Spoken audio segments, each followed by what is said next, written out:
നമസ്തേ. ഈ കഴിഞ്ഞ കുറച്ച് കാലയളവുകളായിട്ട് നമ്മുടെ വിജയദശമിയോടനുബന്ധിച്ച് ഉള്ള ആദ്യാക്ഷരങ്ങൾ കുറിക്കുന്നതിന് വേണ്ടിയിട്ട് വ്യാപകമായി അത് ദുരുപയോഗം ചെയ്യുന്നൊരവസ്ഥയുണ്ട്. ഹൈന്ദവ വിശ്വാസങ്ങളിൽ കടന്നാക്രമണം നടത്തി സൂപ്പർ മാർക്കറ്റുകളും ഫിഷ് മാർക്കറ്റുകളും എല്ലാം ഇന്ന് ഈ ആദ്യാക്ഷരക്കുറിപ്പുകൾ വിജയദശമിക്ക് നടത്താനുള്ള തയ്യാറെടുപ്പിലാണ് എന്നാണ് ഞാൻ അറിയാൻ കഴിഞ്ഞത്. ലുലു മാർക്കറ്റ് എന്ന് പറയുന്നത് സൂപ്പർ മാർക്കറ്റാണ്.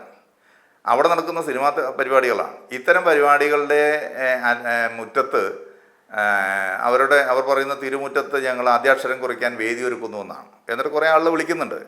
അതുമാത്രമല്ലല്ലോ, പത്രമാധ്യമങ്ങൾ, ജിഹാദി മാധ്യമങ്ങൾ വരെ ഈ പറഞ്ഞ സംഭവത്തിന് ഒരുമ്പെട്ട് നിൽക്കുകയാണ്. അങ്ങനെയാണ് പറയേണ്ടത്. ആരാധനമൂത്തോ അല്ലെങ്കിൽ ഹൈന്ദവ വിശ്വാസങ്ങളിലുള്ള അഗാധമായ പാണ്ഡിത്യം കൊണ്ടോ അതിൻ്റെ അർത്ഥം ഉൾക്കൊണ്ടുകൊണ്ടോ അതിൻ്റെ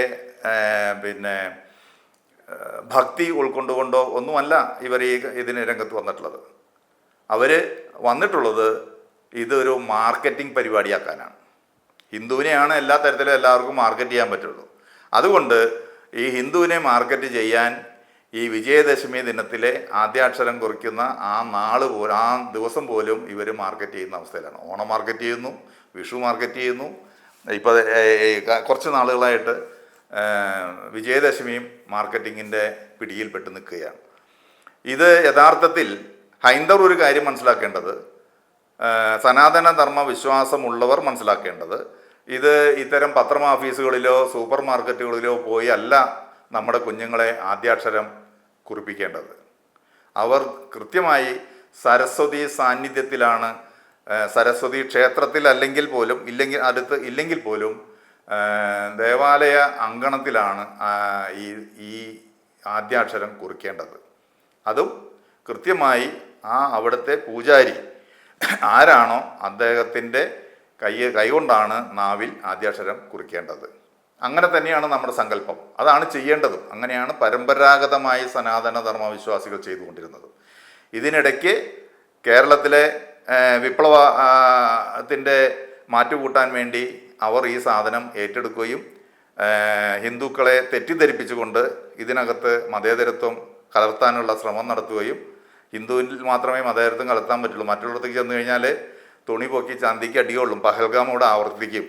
അത് കൃത്യമായി അറിയാവുന്നത് കൊണ്ടാണ് അവരുടെ അടുത്തേക്കൊന്നും ഇത്തരം ആളുകൾ പോകാതെ ഹിന്ദുവിനുള്ളിൽ കിടന്ന് കുത്തിത്തിരിപ്പുണ്ടാക്കി ഇവിടെ പലരെയും ഇതിലൂടെ മതം മാറ്റാനുള്ള ശ്രമം കൂടി ഈ വിഭാഗം ആളുകൾ, കമ്മ്യൂണിസ്റ്റ് മതവും സുഡാപ്പികളും, കോൺഗ്രസ്സിലുള്ളതും സുഡാപ്പികളാണല്ലോ. അപ്പോൾ സുഡാപ്പികൾ എന്ന് പറയുമ്പോൾ കോൺഗ്രസ് ഉൾപ്പെടെയുണ്ട്, മറ്റേത് കമ്മ്യൂണിസ്റ്റ് മതമാണ്. ഇങ്ങനെയുള്ള വിദേശ മതങ്ങളുടെ ഒരു കടന്നാക്രമണമാണ് ഹൈന്ദവികതയിലേക്ക് സനാതനധർമ്മം ഉന്മൂലനം ചെയ്യാനുള്ളൊരു പ്രക്രിയയുടെ ഭാഗമായിട്ട് സനാതനധർമ്മത്തിന് മാത്രം സ്വന്തമായ ചില ആചാരങ്ങൾ കവർന്നെടുത്ത് പൊതു വിപണിയിൽ വിൽപ്പനയ്ക്ക് വയ്ക്കുന്ന ഒരു ഏർപ്പാട് ഇനി മുന്നോട്ട് കൊണ്ടുപോകാൻ കഴിയില്ല. ഇത്തവണ തന്നെ അത് അവസാനിപ്പിക്കണം. ഇത് ഹിന്ദുക്കളുടെ ആചാരമാണ്. അതിനകത്ത് ആരും കടന്നു വരേണ്ടതില്ല. ഹിന്ദുക്കൾ അത് കാര്യങ്ങൾ ചെയ്യും. ഇവിടെ വർഗീയത പറയുകയല്ല, കർമ്മവും ആരാധനയും എല്ലാം ചെയ്യേണ്ട ഭാഗത്ത് ചെയ്യേണ്ടവർ മാത്രമാണ് ചെയ്യേണ്ടത്. അതിനപ്പുറത്തേക്ക് കടന്നു ചെല്ലുമ്പോൾ അതിൻ്റേതായിട്ടുള്ള ദോഷങ്ങളുണ്ടാകും. അപ്പോൾ ദോഷങ്ങളുണ്ടാകുന്നു എന്ന് ഞാൻ പറയുമ്പോൾ അന്ധവിശ്വാസമായിട്ട് കണക്കാക്കണ്ട. ഇത്തരം ആളുകൾ ഈ ആദ്യാക്ഷരക്കുറിപ്പിലേക്ക് കടന്നു വന്നതോടുകൂടി നമ്മുടെ വിദ്യാഭ്യാസ രംഗം തകർന്നടിഞ്ഞില്ലേ? നോക്കണം. എന്തുകൊണ്ടത്? വളരെ ഉയർന്ന നിലവാരത്തിലിരുന്ന കേരളത്തിലെ വിദ്യാഭ്യാസ രംഗം ഇന്ന് എത്രയോ താഴെയാണ്. ആ രംഗത്ത് ഇന്ന് വടക്കേന്ത്യയിലെ ആളുകൾ കടന്നു പോയി. നമ്മൾ സിവിൽ സർവീസ് രംഗം നോക്കിയാൽ മതി. സിവിൽ സർവീസ് രംഗത്ത് ഒരു കാലഘട്ടത്തിൽ മലയാളികളായിരുന്നു മുഴുവൻ അടക്കി വാണിരുന്നത്. നമ്മുടെ വിദ്യാഭ്യാസം ഇത്തരത്തിലുള്ള കോമാളിത്തരങ്ങളിലൂടെ അല്ലെങ്കിൽ സനാതനധർമ്മത്തെ പരിഹസിച്ച് തുടങ്ങിയതിലൂടെ പിന്നോക്കം പോവുകയും ഉത്തരേന്ത്യക്കാർ ഉയർന്ന റാങ്കോടെ വിവിധ ഉന്നത വിദ്യാഭ്യാസ നിലവാരം ഉയർത്തിക്കൊണ്ടുപോവുകയും ചെയ്തിട്ടുണ്ട്. ഇന്ന് നമ്മുടെ നാട്ടിൽ തന്നെ എല്ലാ ഓഫീസർമാരും വടക്കേന്ത്യക്കാരാണ്. നമ്മുടെ ആളുകൾ എവിടെയുണ്ട്? നമ്മുടെ ആളൊക്കെ പറന്ന് പുറത്തേക്ക് പോവുകയാണ്.